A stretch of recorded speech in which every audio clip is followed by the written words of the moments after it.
Welcome to our channel. ಹೇಗಿದ್ದೀರಾ ಎಲ್ಲ? ನಾವಂತೂ ಚೆನ್ನಾಗಿದ್ದೀವಿ ಫ್ರೆಂಡ್ಸ್. ಆಯುಧ ಪೂಜೆ ಬ್ಲಾಗ್ನ ನಾನು ಇವತ್ತು ಅಪ್ಲೋಡ್ ಮಾಡ್ತಾ ಇದ್ದೀನಿ. ಸ್ವಲ್ಪ ಲೇಟ್ ಆಯಿತು, ಯಾರು ಕೂಡ ಬೇಜಾರಾಗಬೇಡಿ. ಹಾಗೆ ಫ್ರೆಂಡ್ಸ್, ವಿಡಿಯೋ ನೋಡೋದಕ್ಕಿಂತ ಮುಂಚೆ ಚಾನಲ್ನ ಯಾರೆಲ್ಲ ಹೊಸದಾಗಿ ನೋಡ್ತಾ ಇದ್ದೀರಾ ಪ್ಲೀಸ್ ಸಬ್ಸ್ಕ್ರೈಬ್ ಮಾಡ್ಕೊಳ್ಳಿ. ವಿಡಿಯೋ ಕೆಳಗಡೆ ರೆಡ್ ಕಲರಲ್ಲಿ ಸಬ್ಸ್ಕ್ರೈಬ್ ಇದೆ, ಅದನ್ನು ಪ್ರೆಸ್ ಮಾಡಿ. ಬೆಲ್ ಐಕನ್ ಕೂಡ ಪ್ರೆಸ್ ಮಾಡಿ. ಸೊ ನನ್ನ ಎಲ್ಲ ವಿಡಿಯೋ ನೋಟಿಫಿಕೇಷನ್ ತಕ್ಷಣ ನೀವು ನೋಡ್ಬೋದು. ಹಾಗೆ ನೋಡ್ತಾ ಇದ್ದೀರಲ್ಲ, ನಮ್ಮ ಅತ್ತೆ ಕೈಯಲ್ಲಿನೇ ಪೂಜೆ ಮಾಡಿಸ್ತಾ ಇದ್ದೀವಿ. ಲಾಸ್ಟ್ ಇಯರು ಅವರೇ ಮಾಡಿದರು. ಸೊ ನಮ್ಮ ಮನೆ ಹತ್ರ ಇರುವ ದೇವಸ್ಥಾನ ಹತ್ರ ಗಾಡಿನ ನಿಲ್ಲಿಸ್ಬಿಟ್ಟು ಪೂಜೆನ ಮಾಡ್ತಾಯಿದ್ದೀವಿ. ಸೊ ಸಿಂಪಲ್ ಪೂಜೆ ನಮ್ಮದು. ನನ್ನ ಹಸ್ಬೆಂಡಿಗೂ ಕೋಲ್ಡ್ ಆಗಿದೆ, ನನಗೂ ಕೋಲ್ಡ್ ಆಗಿದೆ, ತನಗೂ ಕೋಲ್ಡ್ ಆಗಿದೆ. ಬೆಂಗಳೂರಿಂದ ಬಂದಾದಮೇಲೆ ತುಂಬ ಸೀನು, ತುಂಬ ಶೀತ ಆಗಿಬಿಡ್ತು 3 ಜನಕ್ಕೂ. ಬೆಂಗಳೂರಲ್ಲೂ ಜಾಸ್ತಿ ಮಳೆಯೆಲ್ಲ ಇದೆ, ನಿಮಗೂ ಗೊತ್ತಿರುತ್ತೆ. ಹಾಗೆ ಈ ನಡುವೆ ಎಲ್ರಿಗೂ ಹೆಲ್ತ್ ಅಪ್ಸೆಟ್ ಆಗ್ತಾಯಿದೆ, ಅದೇನು ಅಂತ ಅರ್ಥ ಆಗ್ತಾಯಿಲ್ಲ. ಹಾಗಾಗಿ ನಮಗೂ ಕೋಲ್ಡ್ ಆಗಿದ್ದರಿಂದ ನಾವು ತುಂಬ ಬೆಳಗ್ಗೆನೇ ಏನೂ ಮಾಡ್ಕೊಳ್ಳೋಕ್ಕಾಗಲಿಲ್ಲ. ನಿಧಾನವಾಗಿ ನಮ್ಮ ಕೆಲಸಗಳನ್ನೆಲ್ಲ ಮುಗಿಸಿ ಮನೆ ಕ್ಲೀನಿಂಗು, ಮನೆ ಎಲ್ಲ ಪೂಜೆ ಎಲ್ಲ ಮುಗಿಸಿದ ಮೇಲೆ ನಾವು ಈಗ ಗಾಡಿ ಪೂಜೆ ಮಾಡ್ತಾಯಿದ್ದೀವಿ. ಸಂಜೆ ಸುಮಾರು ನಾವು ಗಾಡಿ 7:30 ಅಷ್ಟರಲ್ಲಿ ಪೂಜೆ ಮುಗಿಸಿದ್ವಿ. ಸೊ ಸಿಂಪಲ್ ಏನೇನು ಪೂಜೆ ಪ್ರೋಸೆಸ್ ಇರುತ್ತೆ ಅದನ್ನೆಲ್ಲ ಈಗ ನನ್ನ ಹಸ್ಬೆಂಡು ನಮ್ಮ ಅತ್ತೆ ಎಲ್ಲ ಮಾಡ್ತಾಯಿದ್ದಾರೆ, ನೋಡ್ಬೋದು. ನನ್ನ ಹಸ್ಬೆಂಡ್ ಆ್ಯಕ್ಚುಲಿ ಪೂಜೆ ಇವತ್ತು ಬೇಡ, ದೀಪಾವಳಿ ಹಬ್ಬದಲ್ಲಿ ಮಾಡೋಣ ಅಂತಂದರು. ಬಟ್ ಆಯುಧ ಪೂಜೆ ಅಂತ ಏನಕ್ಕಿದೆ ಅಲ್ವಾ, ಆಯುಧ ಪೂಜೆ ದಿನವೇ ಮಾಡಿದ್ರೆ ಒಳ್ಳೆಯದು ಅಂತ ಹೇಳ್ಬಿಟ್ಟು ನಾನು ಇಲ್ಲ ಸಾಯಂಕಾಲ ಆದರೂ ಪರವಾಗಿಲ್ಲ, ಯಾವ ಟೈಮು ಸಾಯಂಕಾಲ ತನಕ ಬೇಕಿದ್ರೆ ಮಾಡ್ಬೋದು, ಏನೂ ತೊಂದರೆ ಇಲ್ಲ, ಬೆಳಗ್ಗೆ ಆಗದೆ ಹೋದ್ರೂ ಪರವಾಗಿಲ್ಲ, ಮಾಡೋಣ ಅಂತೇಳ್ಬಿಟ್ಟು ನಾನು ಮಾಡಿಸ್ದೆ. ನಮ್ಮ ಅಕ್ಕ ಅಲ್ಲೇ ಇರಿ, ಊರಲ್ಲೇ ಬೆಂಗಳೂರಲ್ಲೇ ಇರಿ, ಇಲ್ಲೇ ದೇವಸ್ಥಾನದಲ್ಲೆಲ್ಲ ಮಾಡಿಸೋಣ ಅಂತಲೂ ಕೂಡ ಅಂದ್ಲು. ಬಟ್ ನಾನು ಉಳ್ಕೊಳ್ಳಿಲ್ಲ. ವರ್ಷಕ್ಕೊಂದು ಹಬ್ಬದಲ್ಲಿ ಮನೆಯಲ್ಲಿ ಪೂಜೆ ಮಾಡದೇ ಇದ್ದರೆ ಹೇಗೆ ಅಲ್ವಾ ಅಂತೇಳ್ಬಿಟ್ಟು ನಾವು ವಾಪಸ್ ಬಂದ್ವಿ. ನನ್ನ ಹಸ್ಬೆಂಡು ಕುಂಬಳಕಾಯಿಂದ ದೃಷ್ಟಿಯೆಲ್ಲ ತೆಗೆದ್ಬಿಟ್ಟು ಕುಂಬಳಕಾಯಿನ ಈಗ ಹೊಡೆದಿದ್ದಾರೆ. ಫ್ರೆಂಡ್ಸ್, ಮನೆಯಲ್ಲಿ ಸಿಂಪಲ್ಲಾಗಿ ಪೂಜೆ ಮಾಡಿದ್ದೀವಿ, ತುಂಬ ಗ್ರ್ಯಾಂಡಾಗೆಲ್ಲ ಪೂಜೆ ಮಾಡೋಕ್ಕೆ ಹೋಗಲಿಲ್ಲ. ಹಾಗೆ ಅಕ್ಕಪಕ್ಕ ಗಾಡಿ ಪೂಜೆ ಮಾಡಿದ್ಮೇಲೆ ಒಂದು 3 ಜನಕ್ಕೆ ಅರಶಿನ ಕುಂಕುಮನ ಕೊಟ್ವಿ, ನೋಡ್ಬೋದು. ಇಷ್ಟೇ ಪೂಜೆ. ಮಿಷಿನ್ಗೆ, ಹಾಗೆ ವಾಷಿಂಗ್ ಮಿಷಿನ್ಗೆ, ಫ್ಯಾನ್ಗೆ, ಟಿ ವಿಗೆ, ಆಮೇಲೆ ಮಿಕ್ಸಿಗೆ, ಫ್ರಿಜ್ಜಿಗೆ, ಬೀರೋ ಎಲ್ಲದನ್ನು ಒರೆಸ್ಕೊಂಬಿಟ್ಟು ಕ್ಲೀನ್ ಮಾಡಿಕೊಂಡು ಎಲ್ಲದಕ್ಕೂ ಪೂಜೆ ಮಾಡಿದ್ದೀವಿ. ಸೊ ಫ್ರೆಂಡ್ಸ್, ನೋಡಿದ್ರಲ್ಲ ಸಿಂಪಲ್ ಪೂಜೆ. ಇಷ್ಟೇ. ರಾತ್ರಿ ಬಂದಿದ್ದು 1-1:30 ಆಗೋಯಿತು. ಹಾಗಾಗಿ ಬೆಳಗ್ಗೆ ಬೇಗನೆ ಎದ್ದೆ, ಆದ್ರೂ ನನಗೆ ಸುಸ್ತು ಅನ್ನಿಸ್ತಾ ಇತ್ತು. ಕೆಲಸಗಳನ್ನೆಲ್ಲ ಮಾಡ್ಕೊಂಡು ಇದೆಲ್ಲ ಒರೆಸ್ಕೊಂಡು, ಹಾಗೆ ಹಸ್ಬೆಂಡ್ಗೂ ಸ್ವಲ್ಪ ಸುಸ್ತು ಅನ್ನಿಸ್ತಾ ಇತ್ತು. ಹಾಗಾಗಿ ಕಾರೆಲ್ಲ ತೊಳ್ಕೊಂಡು ಎಲ್ಲದನ್ನು ತೊಳೆದು ಪೂಜೆ ಮಾಡೋತ್ತಿಗೆ ಸ್ವಲ್ಪ ಲೇಟೇ ಆಗೋಯಿತು. ಈವ್ನಿಂಗ್ ಪೂಜೆ ಮಾಡಿದ್ವಿ. ಸೊ ಗಾಡಿನೂ ಪೂಜೆ ಆಯಿತು. ಹಾಗೆಯೇ ಗಂಟೆ ಈಗ 8 ಆಯಿತು. ಈಗ ನಮ್ಮ ಅಣ್ಣರ ಮನೆಗೆ ಊಟಕ್ಕೆ ಹೋಗ್ತಾಯಿದ್ದೀವಿ. ಇವತ್ತು ನಮ್ಮ ಆಂಟಿಯರ ಮನೆಯಲ್ಲೂ ಹಬ್ಬ ಇದೆ. ಸೊ ಊಟಕ್ಕೆ ಕರೆದಿದ್ದಾರೆ ನಮ್ಮ ರಘುವಣ್ಣ ಕಮ್ಮು ಮನೆಗೆ. ಹಾಗಾಗಿ ನಾನು ನನ್ನ ಹಸ್ಬೆಂಡು ಹೋಗ್ತಾಯಿದ್ದೀವಿ. ಸೊ ನಾನೀಗ ರೆಡಿ ಆಗಿದ್ದೀನಿ. ಅಲ್ಲಿ ಹೋದ್ಮೇಲೆ ನಾನು ನಿಮಗೆ ವೀಡಿಯೋ ಮಾಡ್ತೀನಿ. ವೀಡಿಯೋನ ಎಂಡ್ ತನಕ ನೋಡ್ತಾಯಿರಿ ಫ್ರೆಂಡ್ಸ್. ಈಗ ನಾನು ನನ್ನ ಹಸ್ಬೆಂಡು 3 ಜನ ಈಗ ಹೋಗ್ತಾ ಇದ್ದೀವಿ. ನಮ್ಮ ಅಣ್ಣವ್ರ ಮನೆ ಇರೋದು ಬೈಪಾಸಲ್ಲಿ. ಸೊ ಬೈಪಾಸ್ಗೆ ಹೋಗ್ತಾ ಇದ್ದೀವಿ ಈಗ ನಾವು. ಅಮ್ಮ ಆಲ್ರೆಡಿ ಬಂದಿದ್ದರು, ಅಮ್ಮನೂ ಬಂದು ಊಟ ಎಲ್ಲ ಮುಗಿಸಿದ್ರು. ಅಣ್ಣ ಯಾಕಿನ್ನೂ ಬರಲಿಲ್ಲ ಅಂತ ಮತ್ತೊಂದು ಸತಿ ಫೋನ್ ಮಾಡಿದ್ರು. ಹಾಗಾಗಿ ಈಗ ನಾವು ಹೋಗ್ತಾ ಇದ್ದೀವಿ. ಸೊ ಇದು ನಮ್ಮ ಅಣ್ಣವ್ರ ಮನೆ, ಅಮ್ಮನ ತಂಗಿಯ ಮನೆ. ಆಲ್ರೆಡಿ ನನ್ನ ಹಸ್ಬೆಂಡು ಊಟ ಆಗಿತ್ತು. ಈಗ ನಾನು ಊಟ ಮಾಡ್ತಾಯಿದ್ದೀವಿ. Non veg, chicken sambar, mutton sambar, ಹಾಗೆ ಕಡುಬು. ನಮ್ಮ ಕಡೆ ಕಡುಬು ಸ್ಪೆಷಲ್ಲು. ಹಾಗೆ ಅನ್ನ ಎಲ್ಲ ಕೂಡ ತುಂಬಾ ಚೆನ್ನಾಗಿತ್ತು. ಹಾಗೆ ನಮ್ಮ ಅಣ್ಣವ್ರ ಮನೆಯೂ ಕೂಡ ತುಂಬ ಬ್ಯೂಟಿಫುಲ್ ಆಗಿದೆ. ಮಕ್ಕಳು ಮನೆಯಲ್ಲಿರೋದ್ರಿಂದ ಮನೆ ಎಷ್ಟು ಕ್ಲೀನ್ ಮಾಡಿದ್ರು ಹೀಗೇ. ಹಾಗೆ ಜನನೂ ಜಾಸ್ತಿ ಜನ ಗೆಸ್ಟ್ ಇದ್ದರು, ಎಲ್ಲರೂ ಕಳಿಸ್ತಾಯಿದ್ರು. ಆಂಟಿ ಬಂದವರೆಲ್ಲ ಊಟ ಮಾಡ್ಕೊಂಡು ಹೋಗ್ತಾಯಿದ್ರು. ಇದು ನಮ್ಮ ಆಂಟಿಯವ್ರ ಮನೆ. ಸೊ ಜಾಸ್ತಿ ನಾನು ವೀಡಿಯೋ ಮಾಡೋಕ್ಕೆ ಹೋಗಲಿಲ್ಲ. ಅದರಲ್ಲಿ ನನಗೊಂದು ತುಂಬ ಇಷ್ಟವಾದ ಒಂದು ಫೋಟೋನ ನಾನು ಶೇರ್ ಮಾಡೋಣ ಅಂತ. ಇದು ಫ್ಯಾಮಿಲಿ ಪಿಕ್ ಎಲ್ಲ ಇಲ್ಲ ಹಾಕಿದ್ದಾರೆ, ಫ್ಯಾಮಿಲಿ ಫೋಟೋಸ್ ಎಲ್ಲ. ಇಲ್ಲಿ ನೋಡಿ, ನಮ್ಮ ಆಂಟಿ, ನಮ್ಮ ಚಿಕ್ಕಪ್ಪಂದು ಈ ಫೋಟೋ ನನಗೆ ತುಂಬ ಇಷ್ಟ ಆಯಿತು. ಹಾಗಾಗಿ ಇದನ್ನು ಕೂಡ ನಾನು ನಿಮ್ಮ ಜೊತೆ ಶೇರ್ ಮಾಡ್ತಾಯಿದ್ದೀನಿ. ಸೊ ಅಲ್ಲಿಂದ ಊಟ ಮುಗಿಸ್ಬಿಟ್ಟು ನಾವು ಅಮ್ಮನ್ನ ಕರ್ಕೊಂಡೋಗಿ ಊರಿಗೆ ಡ್ರಾಪ್ ಮಾಡಿದ್ವಿ, ಅಂದರೆ ನಮ್ಮೂರಿಗೆ. ಅಮ್ಮನೂ ಅಲ್ಲೇ ಇದ್ರಲ್ವ ಆಂಟಿ ಮನೆಯಲ್ಲಿ. ಹಾಗಾಗಿ ಅಮ್ಮನ ಕರ್ಕೊಂಡೋಗಿ ಊರಿಗೆ ಡ್ರಾಪ್ ಮಾಡಿ, ಅದಾದಮೇಲೆ ನಾನು, ನನ್ನ ಹಸ್ಬೆಂಡು, 3 ಜನನೂ ಈಗ ವಾಪಸ್ ಬರ್ತಾ ಇದ್ದೀವಿ ಮನೆಗೆ.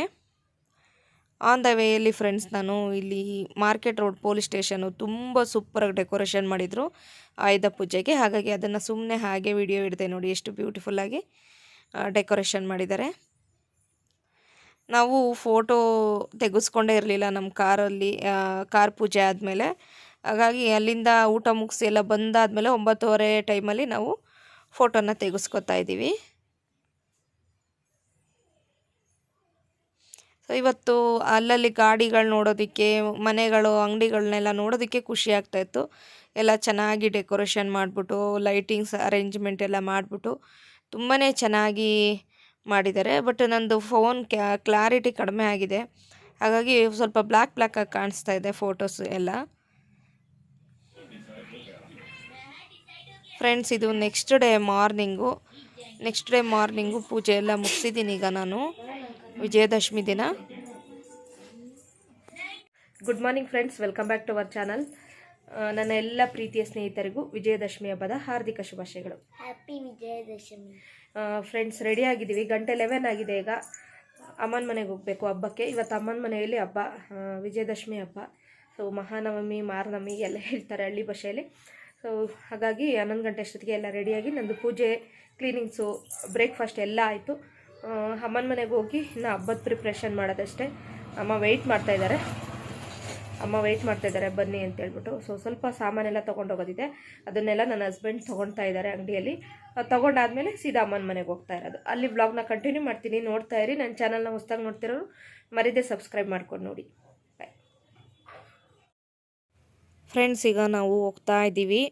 3 ಜನಕ್ಕೆ ಕೋಲ್ಡ್ ಆಗಿದೆ ಫ್ರೆಂಡ್ಸ್. 3 ಜನಕ್ಕೂ ಫೀವರ್ ಬರೋ ಥರ ಇತ್ತು. ರಾತ್ರಿ 3 ಜನನೂ ಟ್ಯಾಬ್ಲೆಟ್ಸ್ ತೊಗೊಂಡು ಮಲಗಿದ್ವಿ. ಹಾಗಾಗಿ ಮುಖ ಎಲ್ಲ ಸ್ವಲ್ಪ ಊದಿರೋ ಥರ ಇದೆ. ತನುಗೆ ಹೇರ್ ವಾಶ್ ಮಾಡಿಸಿಲ್ಲ ನಾನು, ಅವಳಿಗೆ ಶೀತ ಜ್ವರ ಥರ ಇದೆ ಅಂತ ಹೇಳ್ಬಿಟ್ಟು. ನಾನು ಮಾತ್ರ ಹೇರ್ ವಾಶ್ ಎಲ್ಲ ಮಾಡ್ಕೊಂಡು ನಾನು ಪೂಜೆ ಎಲ್ಲ ಮುಗಿಸಿ ಹೋಗ್ತಾ ಇದ್ದೀವಿ. ವಾತಾವರಣ ನೋಡ್ಬೋದು ಯಾವ ರೀತಿಯಾಗಿದೆ ನಮ್ಮೂರಲ್ಲಿ ಅಂತ. ಮಳೆ ಇಲ್ಲೂ ಡೈಲಿ ಬರ್ತಾ ಇದೆ, ಮಳೆ ಬರೋ ಥರ ಇದೆ.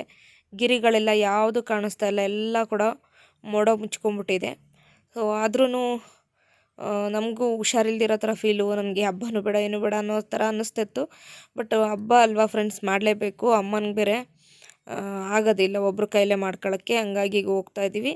ಸೊ ಅದಾದಮೇಲೆ ನಾನು ಅಲ್ಲಿ ಊರಿಗೆ ಹೋದ್ಮೇಲೆ ಯಾವುದೇ ವೀಡಿಯೋನ ನಾನು ಮಾಡೋಕ್ಕಾಗಲಿಲ್ಲ. ನನಗೂ ಸುಸ್ತಾಗ್ಬಿಟ್ಟಿತ್ತು, ಏನೂ ಮಾಡೋಕ್ಕಾಗಲಿಲ್ಲ. ಅಡುಗೆಗಳು ಅದು ಇದು ಕೆಲಸಗಳನ್ನೆಲ್ಲ ಮಾಡಿಕೊಂಡು, ಹಾಗಾಗಿ ವೀಡಿಯೋಗಳನ್ನೇ ಮಾಡಲಿಲ್ಲ. ಜಸ್ಟ್ ನಾವು ಸಾಯಂಕಾಲ 4:15 ಗಂಟೆ ಅಷ್ಟರಲ್ಲೇ ಪೂಜೆ ಎಲ್ಲ ಮುಗಿಸ್ಬಿಟ್ಟು ಎಡೆ ಎಲ್ಲ ಹಿರಿಯರಿಗೆಲ್ಲ ಎಡೆ ಎಲ್ಲ ಮಾಡಿದ್ದಾಯಿತು. ಸೊ ನಮ್ಮಲ್ಲಿ ಮಹಾನವಮಿ ಏನಿರುತ್ತೆ ಹಬ್ಬದಲ್ಲೇ ನಾವು ಹಿರಿಯರಿಗೆಲ್ಲ ಎಡೆ ಮಾಡೋದು. ಹಾಗಾಗಿ ಅದನ್ನೆಲ್ಲ ಮಾಡಿದೆ. ಅಮ್ಮ ಎಲ್ಲ ಎಡೆ ಮಾಡಿದ್ರು. ಈಗ ನಾವೆಲ್ಲ ಬೆಳಗ್ತಾ ಇದ್ದೀವಿ. ಸೊ ಸಿಂಪಲ್ಲಾಗಿ ನಾವು ತುಂಬ ಗ್ರ್ಯಾಂಡಾಗಿ ತುಂಬ ಇದರಲ್ಲೆಲ್ಲ ಮಾಡಲ್ಲ. ತುಂಬ ಸಿಂಪಲ್ಲಾಗಿ ಆವಾಗಿಂದ ಅಮ್ಮ ಇಷ್ಟೇ ಮಾಡ್ಕೊಂಡು ಬಂದಿರೋದು, ನಾವು ಅಷ್ಟೇ ಮಾಡೋದು. ನಾನು ಜಾಸ್ತಿ ಯಾವುದೂ ವೀಡಿಯೋಸ್ನ ಮಾಡೋಕ್ಕೆ ಆಗಲಿಲ್ಲ. ರೆಸಿಪಿಗಳಂತೇಳಿದ್ರೆ mutton sambar, chicken sambar, chicken fry ಇಷ್ಟನ್ನು ಮಾತ್ರ ಮಾಡಿದ್ದು. ಆಮೇಲೆ ಕಡುಬು ಮತ್ತು ಅನ್ನ. ಸೊ ಇಷ್ಟನ್ನು ಮಾಡಿಬಿಟ್ಟು ಎಡೆ ಇಟ್ಟಿದ್ದೀವಿ. ನಮ್ಮೂರಲ್ಲಿ ಸಾಯಂಕಾಲ ಮತ್ತು ಅಂಬು ಹೊಡೆಯೋದು ಅಂತೆಲ್ಲ ಇದೆ. ನಾನು ಲಾಸ್ಟು ವಿಜಯದಶಮಿ ವ್ಲಾಗು ನೀವು ನೋಡ್ಬೋದು. ನಾನು ಬೇಕಿರೋ ಡಿಸ್ಕ್ರಿಪ್ಷನ್ ಬಾಕ್ಸಲ್ಲಿ ಲಿಂಕನ್ನ ಶೇರ್ ಮಾಡ್ತೀನಿ, ನಂದು ಲಾಸ್ಟ್ ಇಯರ್ ವಿಜಯದಶಮಿ ಹಬ್ಬದ್ದು. ಅದರಲ್ಲಿ ನೋಡ್ಬೋದು. ಅಂಬು ಬಾರಿಸೋದು ಅಂತೆಲ್ಲ ನಮ್ಮೂರಲ್ಲಿ ಇರುತ್ತೆ. ಬಟ್ ಮಳೆ ಇದ್ದಿದ್ದರಿಂದ ನಾನು ಅಲ್ಲೂ ಕೂಡ ಹೋಗೋಕ್ಕಾಗಲಿಲ್ಲ. ಮೊದಲೇ ನಮಗೆ ಹುಷಾರಿಲ್ಲದೆ ಆಗ್ಬಿಟ್ಟಿದೆ. ಈಗ ನಾವು ಮತ್ತೆ ಮಳೆಯಲ್ಲಿ ಅಲ್ಲೆಲ್ಲ ಹೋದರೆ ಫುಲ್ ಹುಷಾರಿಲ್ಲದೆ ಮಲಗಿಬಿಡ್ತೀವಿ ಅಂತೇಳಿ ಆ ವಿಡಿಯೋ ನಾನೆಲ್ಲೂ ಮಾಡ್ಕೊಳಕ್ಕೆ ಹೋಗಲಿಲ್ಲ. ಲಾಸ್ಟ್ ಇಯರ್ ವಿಡಿಯೋನ ನಾನು ಲಿಂಕ್ನ ಶೇರ್ ಮಾಡಿರ್ತೀನಿ.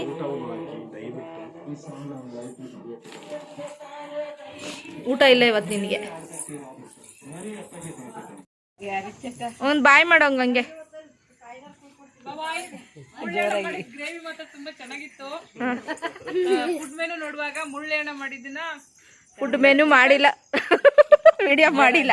ಚಿಕನ್ ಗ್ರೇವಿನ ನೋಡಿ, ಅದು ಮುಳ್ಳೆಣ್ಣ ಮಾಡಿದ್ದು ತುಂಬಾ ಟೇಸ್ಟಿ ಇತ್ತು. ಎಲ್ಲ ಮಾಡಿದ ಮಟನ್ ಸಾಂಬಾರು ಚೆನ್ನಾಗಿತ್ತು, ಆದ್ರೆ ಗ್ರೇವಿ ತುಂಬಾ ಚೆನ್ನಾಗಿತ್ತು. Friends, welcome back. ಫ್ರೆಂಡ್ಸ್, ಹಬ್ಬದ ವಿಡಿಯೋ ನೋಡಿದ್ರಲ್ಲ, ಅಷ್ಟೇ ವಿಡಿಯೋ ಮಾಡೋಕ್ಕಾಗಿದ್ದು, ನಾನು ಜಾಸ್ತಿ ಮಾಡೋಕ್ಕಾಗಲಿಲ್ಲ. ಸೊ ಹೆಲ್ತ್ ಅಪ್ಸೆಟ್ ಆಗಿತ್ತು. ಏನಪ್ಪ ಪದೇ ಪದೇ ಹೆಲ್ತ್ ಅಪ್ಸೆಟ್ ಅಂತೀರಾ ಅಂತ ಹೇಳ್ಬಿಟ್ಟು ಒಂದಷ್ಟು ಜನ ಹೆಲ್ತ್ ಅಪ್ಸೆಟ್ ಅಂತ ಹೇಳಿದಕ್ಕೂ, ಅಷ್ಟು ಜನ ಅಂತ ಹೇಳಲ್ಲ, ಒಬ್ಬರು ಮಾತ್ರ ಬೇಡ ಕಮೆಂಟ್ಸ್ ಹಾಕಿದ್ರು. ಬೇಜಾರಾಯಿತು ನನಗೆ. ಸೊ ಒಬ್ಬರು ಹೆಣ್ಮಕ್ಳು ಕಷ್ಟನ ಇನ್ನೊಬ್ಬರು ಹೆಣ್ಮಕ್ಳು ಅರ್ಥ ಮಾಡ್ಕೊಬೇಕು, ಅಷ್ಟೇ ಹೇಳೋಕ್ಕಾಗೋದು. ನಾನು ಸಾರಿ ಕೇಳ್ತೀನಿ. ಯಾಕೆಂದರೆ ರೆಗ್ಯುಲರಾಗಿ ವೀಡಿಯೋ ಹಾಕೋಕ್ಕಾಗ್ತಾಯಿಲ್ಲ. ಅದಕ್ಕೆ ಏನು ರೀಸನು, ಏನಾಗಿದೆ ನನಗೆ ಅನ್ನೋದನ್ನು ನಾನು ಶೇರ್ ಮಾಡ್ಕೊಳ್ತಾ ಹೋಗ್ತೀನಿ. ಹಬ್ಬದ ವೀಡಿಯೋದಲ್ಲಿ ಬೇಡ ಅಂದ್ಕೊಂಡೆ, ಬಟ್ ಇರಲಿ, ನಾನು ಹೇಳಿದ್ನಲ್ವ ನಿಮಗೆ ನೆಕ್ಸ್ಟ್ ವೀಡಿಯೋಗಳಲ್ಲಿ ಶೇರ್ ಮಾಡ್ತೀನಿ ಅಂತೇಳಿ. ಹಾಗಾಗಿ ಈ ವಿಷಯನೂ ಶೇರ್ ಮಾಡೋಣ ಅಂತ, ನಿಮ್ಮಿಂದ ಒಂದಷ್ಟು ನನಗೆ ಒಳ್ಳೆ ಸಜೆಷನ್ ಸಿಗ್ಬೋದು, ಹೆಲ್ಪ್ ಆಗ್ಬೋದು ಅಂತ ಹೇಳ್ಬಿಟ್ಟು ಶೇರ್ ಮಾಡ್ತಾಯಿದ್ದೀನಿ. ಹಾಗೆ ಫ್ರೆಂಡ್ಸ್ ನನಗೆ ಸುಮಾರು 4-5 ತಿಂಗಳಿಂದನೇ ಅಷ್ಟೊಂದು ನನಗೆ ಹುಷಾರಿಲ್ಲ ಅಂತಲೇ ಹೇಳ್ಬೋದು. ಹೊಟ್ಟೆ ನೋವು ಬರ್ತಾ ಇರುತ್ತೆ, ಅವಾಗವಾಗ ಹೊಟ್ಟೆ ನೋವು ಬರ್ತಾ ಇರುತ್ತೆ. ಹೊಟ್ಟೆ ನೋವು ಬಂದು ಈ ಹಿಂದ್ಗಡೆ ಕಿಡ್ನಿ ಏನಿದೆ ಅಲ್ಲೂ ಸ್ವಲ್ಪ ಪೇಯ್ನ್ ಆಗ್ತಾ ಇರುತ್ತೆ. ಈ ಕಡೆ ಎಲ್ಲ ಪೇಯ್ನ್ ಆಗುತ್ತೆ. ಕಿಬ್ಬೊಟ್ಟೆ ಅಂತೀವಲ್ವ, ಕಿಬ್ಬೊಟ್ಟೆ ಹತ್ರ ಪೇಯ್ನ್ ಆಗುತ್ತೆ. ಆಮೇಲೆ ಹೊಟ್ಟೆ ಉಬ್ಬಿಸ್ಕೊಳ್ಳುತ್ತೆ. ಆಮೇಲೆ ನನಗೆ ಇರ್ರೆಗ್ಯುಲರ್ ಪೀರಿಯಡ್ಸ್ ಪ್ರಾಬ್ಲಮ್ ಇದೆ.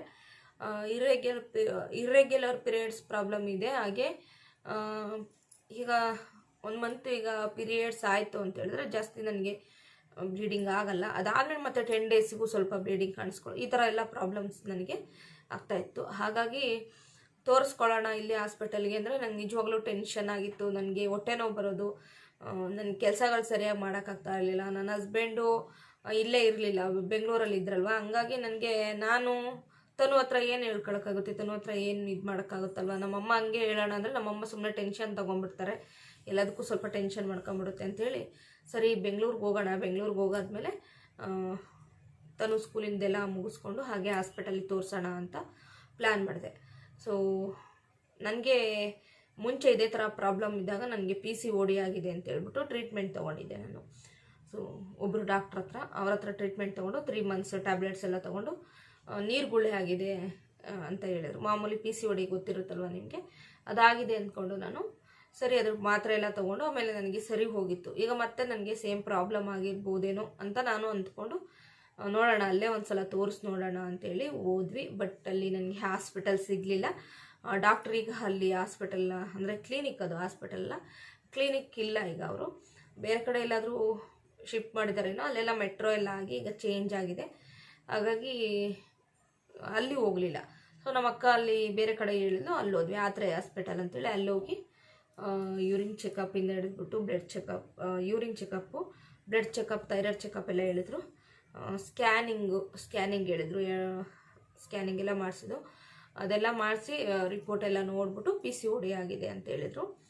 ಸೊ ತೋರಿಸ್ತೀನಿ ನಾನು ನಿಮಗೆ ಸ್ಕ್ಯಾನಿಂಗ್ದು. ಇದು ಸ್ಕ್ಯಾನಿಂಗ್ ರಿಪೋರ್ಟು. ಸೊ ಎಲ್ಲ ಕರೆಕ್ಟಾಗಿದೆ ಅಂತ ಬಂತು. ಲಿವರು, ಗಾಲ್ ಬ್ಲಾಡರು, ಪ್ಯಾಂಕ್ರೀಸ್, ಆಮೇಲೆ spleen, right kidney, left kidney, normal size ಎಲ್ಲದೂ ಕರೆಕ್ಟಾಗಿದೆ ಅಂತ ಹೇಳಿದ್ರು. ನನಗೆ ನಿಜ ಹೇಳ್ಬೇಕಂದ್ರೆ ಈ ಕಿಡ್ನಿ ಸೈಡಲ್ಲಿ ಪೇಯ್ನ್ ಬರ್ತಾ ಇದ್ದರಿಂದ ಸ್ವಲ್ಪ ಭಯ ಇತ್ತು. ನನಗೆ ನಿಜ ಹೇಳ್ಬೇಕಂದ್ರೆ ತುಂಬ ಭಯ ಇತ್ತು. But kidney, right kidney, left kidney ಎಲ್ಲ ನಾರ್ಮಲ್ ಇನ್ ಸೈಜ್ ಎಲ್ಲ ಕರೆಕ್ಟಾಗಿದೆ ಅಂತ ಬಂತು. ಯೂರಿನರಿ ಬ್ಲ್ಯಾಡರು ಅದು ಕೂಡ ಕರೆಕ್ಟಾಗಿದೆ. Uterus appears normal size, shape, outline ಅದೆಲ್ಲ ಕರೆಕ್ಟಾಗಿದೆ. ಓವರೀಸ್ ಏನು ಬರುತ್ತೆ ನೋಡಿ, ರೈಟ್ ಓವರೀಸಲ್ಲಿ ಸ್ವಲ್ಪ ವ್ಯತ್ಯಾಸ ಇದೆ, ಲೆಫ್ಟ್ ಓವರೀಸಲ್ಲೂ ವ್ಯತ್ಯಾಸ ಇದೆ. ಸುಮಾರು 3-4 mm ಅದರಲ್ಲಿ ಇದಿದೆ ಅಂತ ಹೇಳ್ಬಿಟ್ಟು, ಅಂದರೆ ವ್ಯತ್ಯಾಸ ಇದೆ ಅಂತ ಹೇಳ್ಬಿಟ್ಟು.